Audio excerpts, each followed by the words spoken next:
And welcome everybody. We are live. Welcome to Afterburn Soccer. I'm your host here, Nathan Hill. You can follow me at Nathan J Hill on X on Twitter. And with me once again is our buddy Jose. Still, at some point this off season, we're gonna figure out camera stuff. Where's I Yes. see your How's it image? going? There it is. All right, go. At least got that up. Well, we welcome Jose. You can follow him at El Chico Carmona as we break down another weekend of action with both FC Dallas and North Texas. And it was like divergent paths here. Both you know games that the teams wanted to get a result out of, and FC Dallas ends up losing 3-1 to incoming visiting Oscar Pareja and Orlando, who just really put the game out of sight quite easily against FC Dallas, who just looked miserable on the night. And then meanwhile, North Texas goes up. They rotate a lot, but they find a late draw, a late equalizer, and win the PK shootout and have secured the number one seed in MLS Next Pro, That's awesome. entire MLS Next Pro. So That's awesome. good for them. So we'll talk about both. We got some clips from both teams just to discuss. This is one of those ones where I'm not sure we want to show highlights because Orlando really just yeah. Yeah, no, they were set up perfectly. They have the kind of style that has given FC Dallas nightmares all year long, all season long, and not just this year, in previous years. And a team that's gonna sit back, defend, and then hit you hard on the counter, quickly on the counter, and mind you, also some good set pieces there too. Not, got to give them credit for that, which has been an Achilles heel for this team. So it is what it is, man. Just hard to be upset that Oscar is, the guy that beat us. It is because we've seen him do that before. We've seen what he can bring to a team. One of the things I did ask, I didn't pull up the clip, but I asked Peter Luxon about it, which is kind of what he learned, because of course Peter does have a relationship with Oscar, and that added a little bit of layer of intrigue to the match, and yet, I think what Peter recognized right away is it does help when you have more time with the team. You have more time with the team to set them up in the way that you want to see how they play. You have a vision for them, and to his credit, Peter Luxon really hasn't had that opportunity. He hasn't had much time. He came on midway through the season, and he's gotten some results out of FC Dallas. But this was a must-win game, and it wasn't just about Peter. It wasn't just about the head coach. It was also about the players just looking a little all over the place on the evening and not really finding a way to It make looked like a Orlando bunch of hurt. players that haven't played together for most of the season, you know, and Yeah. that's basically it. It's one team was on the same page and the other one was not, and sadly for us, it was FCD. Yeah, a tough Can, home loss, a can I can sellout I match. can I say something real quick though? Sure. I was watching the FCD match uh, simultaneously as I was watching the Colorado Minnesota match, and so I got split screen on my G8, But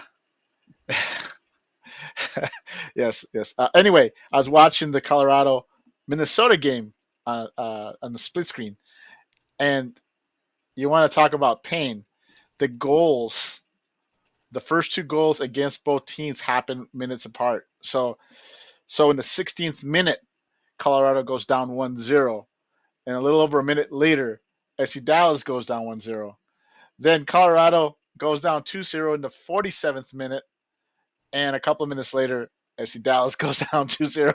So, so I was watching the season just basically, uh, collapse before my eyes. And also, one last thing, Marson has been uh, yelling in my ear that we conspired to not have a podcast after the Colorado loss. No, Just throwing it out there for you. no. Well, we did not. I don't remember what happened, but I think that's life. Anyway, Yeah, it is I think life. I was on the road. Yeah, I was on the road, but yeah, but Yeah, it was not pretty, and I think oh, you were in DC. In DC, actually. I think I was. Yeah, yeah. That was so it was just difficult to do. Well, and well, let's be clear before we get completely into the sadness of it all.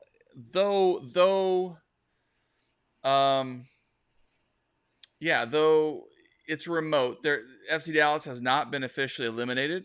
Austin FC has not officially been eliminated either. I mean, the scenarios for both teams to make it, while FC Dallas has a little bit, maybe a percent more chance or something like that. They're remote. That would mean that one of Minnesota and Portland would have to lose out, and Dallas or Austin they, would have to win.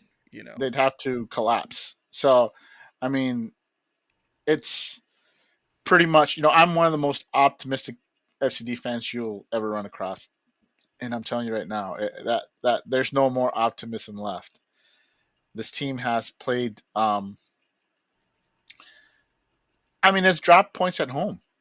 That's the bottom line. Is it's dropped crucial points at home, and the confidence that they'll be able to, win at Portland, win at San Jose, and win at Colorado. I mean, not Colorado. Win against at home against Sporting. right? That's that's just asking too much. In all honesty, I can see them beating San Jose, and I can see them eking out a win against Sporting, but at Portland, that's got draw written all over it at best.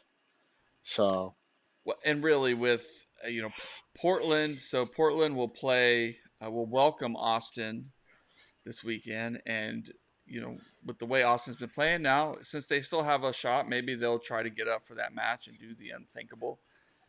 But with the way they've been playing, I don't but think honestly, we need Austin to beat Portland right. and Dallas to beat San Jose to set up basically a must win match against Portland, where basically you beat Portland and you're giving yourself a shot in the last week of the Right. season. But that's still that's still assuming that FC Dallas will actually go on the road where they have been dreadful for most of the season and beat a dreadful San Jose team.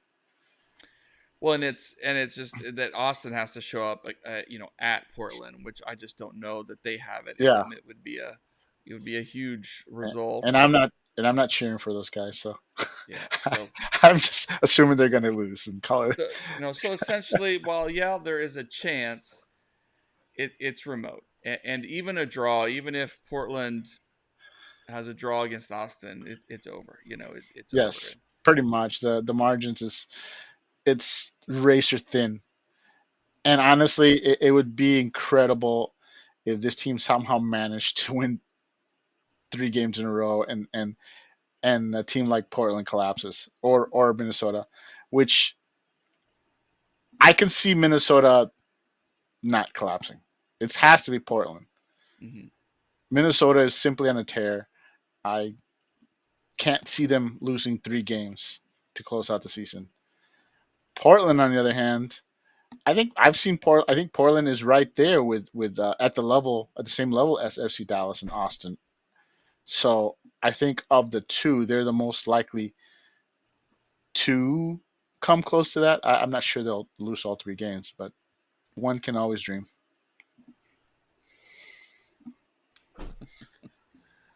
Well, we'll see about if we cheer for Austin. I don't know. Maybe yeah, maybe as part of our punishment, we'll follow Colorado's postseason hopes here. Well, let's go ahead and jump over to a clip here.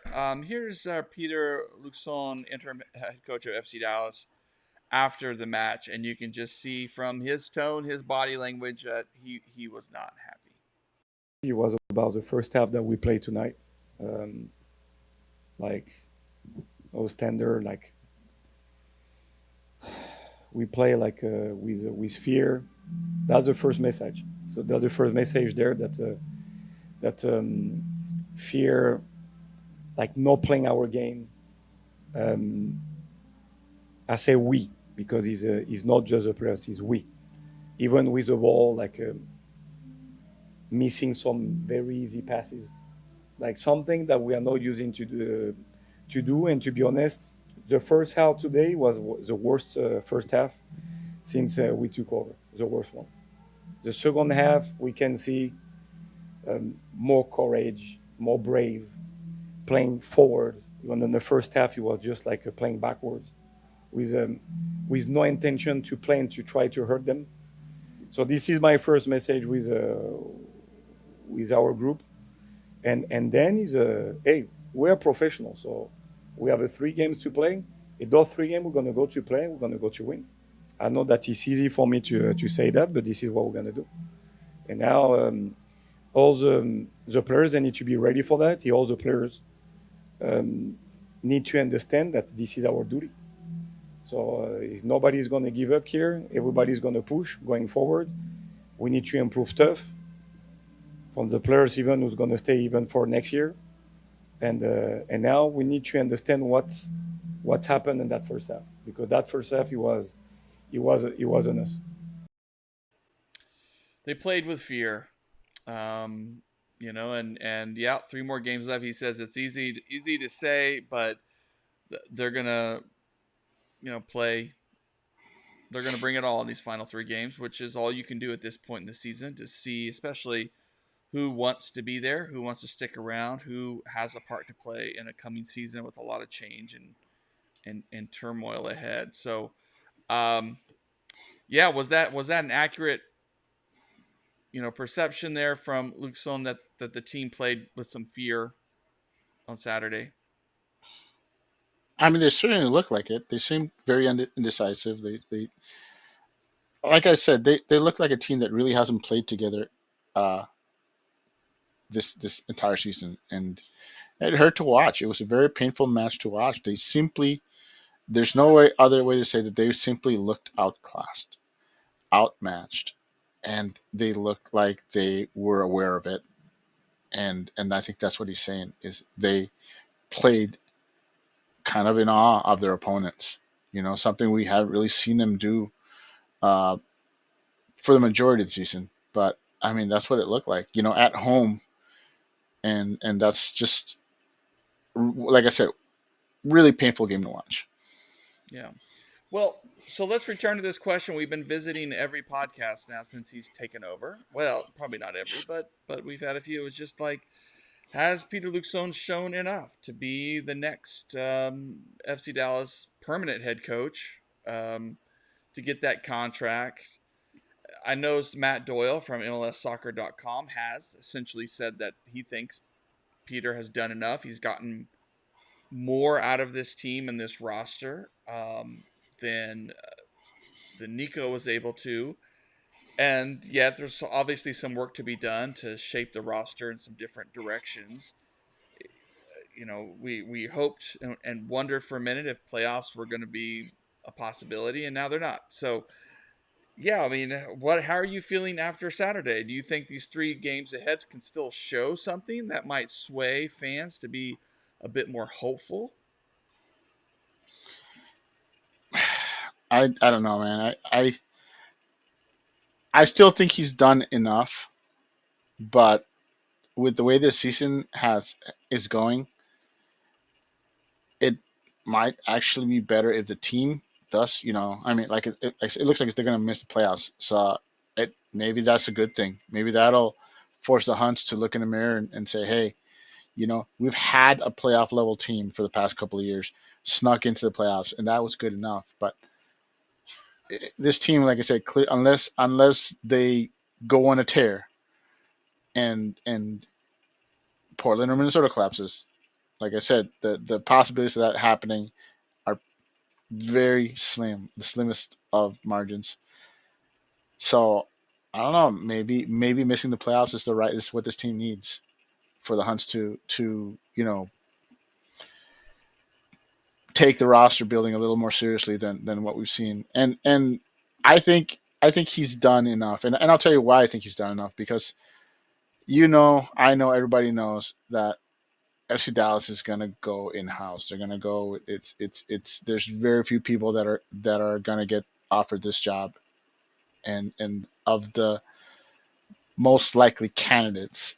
Quill, I think, would be the most likely candidate, but he's been coaching, managing at Division 2 level. He's still his experience is not that much better than Lusan's, and it's gonna be between those two guys. I think you might as well let make Lusan the guy and give Quill some time, couple more years out, out expanding his resume, and then maybe if Lusan can't do it, then Quill it will be the Yeah. guy, and he won't be coming in with only a year or two experience on his belt. He'll be coming in with multiple years experience, which is something we haven't had since Pareja, in all honesty. So I would say I think I okay with Lusan. I think he'll get the job. Um, but I like to see some serious tinkering with the roster next season. Yeah, I mean, I think the challenge is if you go back, to Pareja uh, after the Schellas Heineman era ended, and Schellas certainly had his success with the team before, wearing out his welcome. They knew they wanted to get Oscar.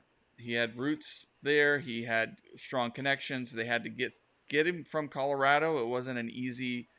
You had to give up something for him.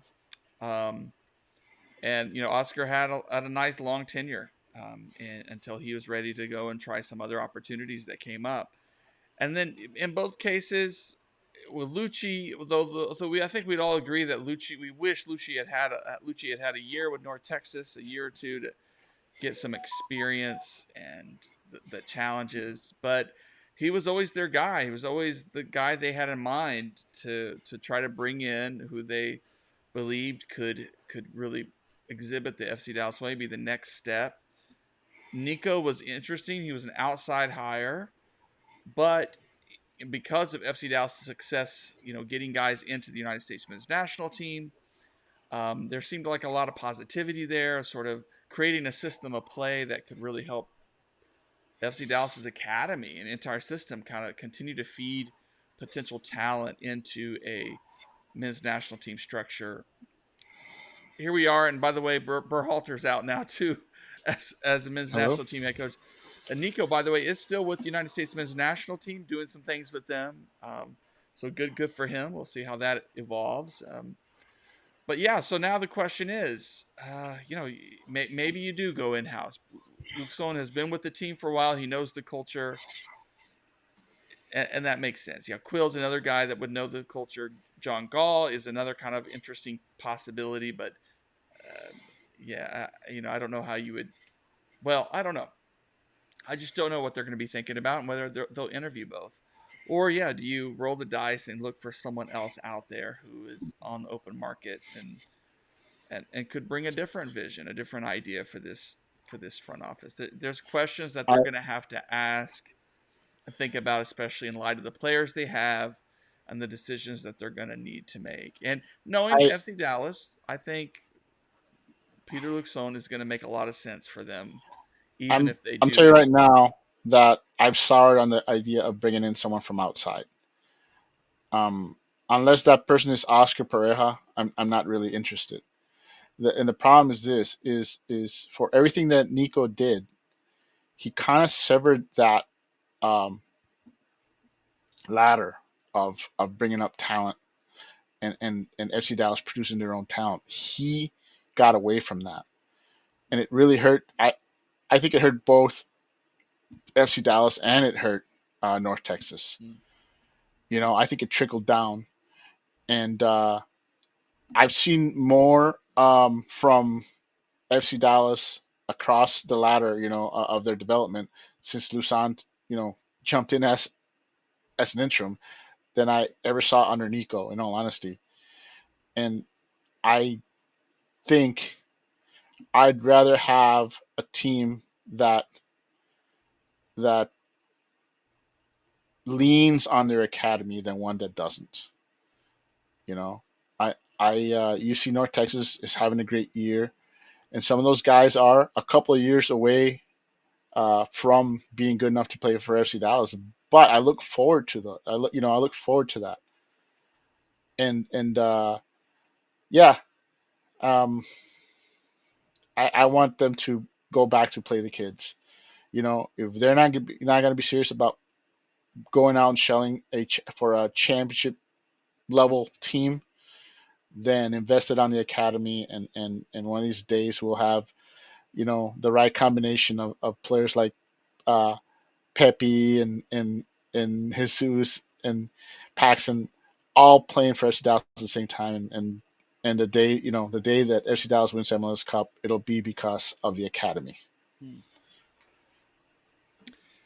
Well, I'm for that. I'm for that, and yet, I think um, fans will vote with their wallets. Yep. Big stadium announcement, upgrades to the stadium, which is only good for FC Dallas, but it is. I think it is going to remain with FC Dallas. In some ways, true for all Major League Soccer teams, except those that are in places that can naturally attract better talent, like a Miami, like Los Angeles, like New York City, maybe a Chicago. Yeah, FC Dallas. I just don't think we were never going to be in the market for Lionel Messi, right? Yeah, but That it you could say that, but really it comes down to the ownership. I mean, who the hell wants to go play in Toronto, Canada? That's not a that's not a marquee destination, but big they city, get some big players because they're willing to spend, and that's the sure. difference. FC Dallas could do that. They could, but we already know that the owners don't want are not the type. And frankly, while I'm excited about the stadium and everything that I hear about it sounds great. The one thing that doesn't sound great is the fact that we're only going to have like 11,000 seat capacity. Now, I don't know about you, but my guess says that the Hunts aren't going to go out and bring in a big name player Hmm. to play in front of 11,000 people. So I have a feeling that they're going to trim some fat and they're going to lean on the kids next year as you see this team basically transition with. I don't think they go out and spend a lot of money unless A, they sell somebody, or B, the stadium is complete and they want to, fill it up. So I think we're going to be seeing some lean times as far as, what they spend on the roster. Unless they sell somebody, unless they sell Jesus or someone like that, that's the only money they're going to spend. Well, I think, yeah. I mean, I don't disagree with you. I just think FC Dallas is always going to be the kind of team, the front office, that's going to try to strike that balance, and yeah, with that mix of homegrowns, the mix of guys through the draft, as well as some bargain kind of deals, looking for those interesting talents like a Patrickson Delgado who has upside, maybe a show Kafumana, who's has may turn out to be a bit of a gem. But then yeah, this to spend and get a guy like Musa, which is good, and a Velasco, which you spend some money on, and I think they Muso's definitely been one of the best signings that FC Dallas has made in recent years in the striker position, and they want to build Yes. around him. Of course, the fear is, but even with a season like this, if he had a better squad, a healthier squad around him for most of the season, he would have scored more goals. He might have been in the Yeah. hunt I mean, for that Golden agreed. Boot. Agreed. Yeah, And let's not forget that players tend to struggle their first season in MLS. So I mean, if this is him struggling, I can't wait for next season. right. You know? So I'm fearful that some team this winter is going to come in, and some European team that's trying to rebuild and push out of the drop zone or whatever is going to be like, hey, we can go get this Musa guy at a pretty decent price. So who knows? Who knows what's going to happen? But there are definitely pieces to build around. But yes, it's always going to be about getting this right balance of sort of developing the right talent and putting the pieces with the talent that they'll spend more on. Um, and and we'll see. So I think they're looking for a coach that can continue to do that. And Luke Son and John Gall and Eric Quill, these are guys that do have that that background and awareness of that culture and the familiarity with the talent here. Well, let's jump to North Texas. I don't know how much there else is to talk about FC Dallas. Paul Arella did score that penalty kick. Good for him. There's almost a second goal for Logan Farrington, who we can just. I do want to say one more thing about FC Dallas. Just an observation, and maybe it's because of the end of the season, but one of the issues with FC Dallas, uh, yes, they went out and they spent money on Musa and Velasco and Jesus, but let's face it, the DPS that FC Dallas is signing are players that they intend to sell, that they want to sell, that are not at their peak. So Velasco's peak probably won't be in FC Dallas. Jesus' peak may not even have peaked yet. He's pretty young. Probably won't be in FC Dallas. Musa, same thing. So the difference is you brought in DPS, you spent big money, but you're investing in the fact that they'll uh, evolve into superstars. They're not going out and getting superstars. They're getting out future superstars, and that's simply the way this team is going to continue to be. They're not going to go out and get someone to save the team. They're going to bring in if they sell Velasco, they're going to replace him with another young player that they can sell in the future. So yeah, I mean, if you're going to go that way, like I said, lean on the academy, man. I want to see, those kids will eventually carry you to glory. And speaking of the academy, North Texas, again, let's just clinches the number one seat in all of MLS Next Pro. There's no supporter shield in Next Pro. The joke was next MLS Next Pro has no supporters other than It's true. family members and folks who get the cheap tickets. But hey, FC Dallas fans, right now, yeah, you got another home game to look forward to. But you also have another home game this coming weekend to go watch North Texas and begin supporting them as they will play every playoff game, hopefully multiple playoff games at home, and can use your support. And this team is so much fun to watch. And now against Sporting Kansas City 2, the team did not look great in the first half through a stretch of the game. And that's because interim head coach Michelle started a rotated squad with a lot of young guys, including some guys earning some minutes who didn't have a lot of minutes. And so it didn't look pretty for a while until some substitutions were made and the team started to fight back. And then Isaiah Kakush, a guy who signed earlier this season with FC Dallas, with North Texas from the Barcelona Academy in Arizona, making his debut as a 17-year-old, just took a shot from the top of the box and it went through the keeper's hands and legs, and it equalized. And what a moment for the kid! In fact, let's hear he is talking about that goal.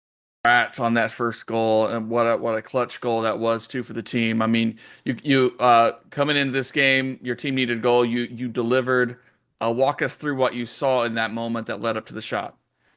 I just saw Beto coming across the field, and I just saw the ball coming across. I saw an open shot. Nobody was stepping to me, so I said, why not shoot?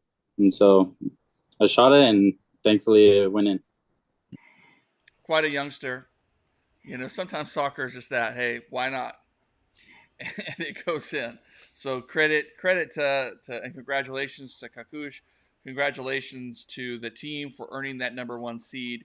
They have a home game against Minnesota, and it was interesting because Michelle was pretty confident after the game that that they had intentionally rotated guys, left some guys back. I think give them some rest before postseason, which makes a lot of sense. So to get a result, even when you rotate some guys and maybe aren't playing your best, credit to this whole squad. Credit to their depth, to their youth, to trusting kids to play, and they went out and won the shootout quite easily. So it's just I'm just enjoying this team and the stories that are there. In fact, later this week, I think on Wednesday morning, I'm going to post an article of an interview with Turner Humphrey, who was drafted by FC Dallas in the MLS Super Draft earlier this year, but was signed with North Texas and has earned a lot of minutes. A really interesting prospect. Although he's already 23 years old, that has some interesting background. And then uh, uh, an interview with Michael Colodi, star goalkeeper for North Texas, will be coming out a little bit later this week as well, and I'll post audio and stuff from those interviews as well. So look forward to kind of hearing some parts of the stories of some of those young guys. But gosh, here's the blueprint, right, Yeah, Jose? I mean, you Here's the love the blueprint. depth. You love the depth that North Texas has. I mean, it's a testament to the depth that they have, and they just signed, of course. You mentioned the kid from out of the Barca Academy Mm-hmm. in Arizona, and then him scoring. But they also just signed the Polish kid uh, that they got from the Chicago Fire. He just signed a contract with North Texas, and speculation I've heard from Bus Carrick, of course, is that he probably signed a hybrid deal. So so then I wouldn't be surprised if the Arizona kid also has been signed to a hybrid deal. These are some really high end players that were brought in from outside of the FCD Academy, and frankly, I like it. I mean, there's nothing wrong with going out if the rules change and you can supplement your academy with outside talent. Why not do it? I like the fact that FC Dallas went out, brought these kids from outside the FCD Academy, and I like to see them continue that. You know, Mm-hmm. I'm very excited about that, and I'm very excited at the way North Texas has ridden the academy this year. That's something that I missed the past couple of years while Nico was in charge, and glad to see it return. Yeah, and I mean, I like it too. I like them being aggressive and finding the players that they need. And I know that this Kakush kid from Arizona, he spent most of his time this season playing with academy, playing lower levels. But they signed him when he was 16, so and he's young. He needs time to mature. He needs experience, and he provides a competitive body there. And you give him a chance, when he can. And Yeah, yeah, he's one of these. Like I was talking about him and the Polish kid. This is this new wave paid academy players. Is basically what they are. You know, and like I said, I like it. Yeah, I'm not saying that they were brought in and just plugged into North Texas. They're paid academy players. They both played the bulk of their minutes in the academy, and I'm all for it. Like I said, I like what I see. There's a team. There's some teams that can take advantage of that, and we all know that FC Dallas is such a team. I'm very happy to see them. Like I said, playing the kids, even if they've only been our kids for a year. mhm. Well, the thing about Turner Humphrey too, I mean, I just don't know how he's going to rate, but they have an option for next season, so at the very least, he might be back for next season with North Texas. But he's a 6'4" defender. He actually has experience playing as a six. You'll and so I think he has opportunity to be a flexible kind of player that FC Dallas likes at that level, a guy that they can develop in different ways, and didn't come from a high skilled background. He just played local soccer, club soccer, not necessarily academy soccer, and so uh, a lot of learning curve for him, and yet he's been able to hold his own. And what's fascinating about talking to Colodi and talking about Turner's these guys, how much praise they have for players like Pedrinho, the Brazilian attacker who has had a great season, and I think is a prime prospect for us to think about for FC Dallas another year or two perhaps, um, as well as guys like Nico Gordon and Mads Westergren who have shown some real poise and some leadership on the back line, as well as Nolan Norris, we already know about, who's gotten some senior minutes this year. But so it's interesting mix of players for us to watch and see how they develop, and to think about how FC Dallas will have options. Have options as they build their roster next season of who to let go and who they might want to bring up, who they might want to loan out for further opportunities. And that's kind of what you want in a roster building scenario. Yeah, I would kind of hope that I would like to see the starting backline for North Texas be brought back intact next year. I mean, let's face it. If this team goes on to the title, it's going to be behind the best defense in the league. So I mean, let's face it. Most of the talent that the academy is producing are attacking players. Even our fullbacks are attacking players. You know, the center back is not a position of strength, and so I think, hey, I don't have a problem with them giving them an extension. And like I said, I don't have a problem with them bringing back the entire backline. Really, you know, them and Colodi have been excellent, and it gives you, having great defense gives you an opportunity to mix and match your attacks and get your groove on for the end of the season. So yeah, I best of luck for him. I'd be happy to see him and his backline members all return for next season. All right. Well, good. We'll look forward to those things. I'll have that interview with Michael Colodi, who was just great to talk to, and of course Turner Humphrey, who actually I've had, in the pipeline for a few weeks here, and just it's taken me a while for my schedule to settle down. But some good content coming to Afterburn Soccer. So Afterburn.soccer. All right. So I think we're gonna leave it there. I mean, we got soccer action coming up. Trying to because I have slept since then. I think we have this coming Wednesday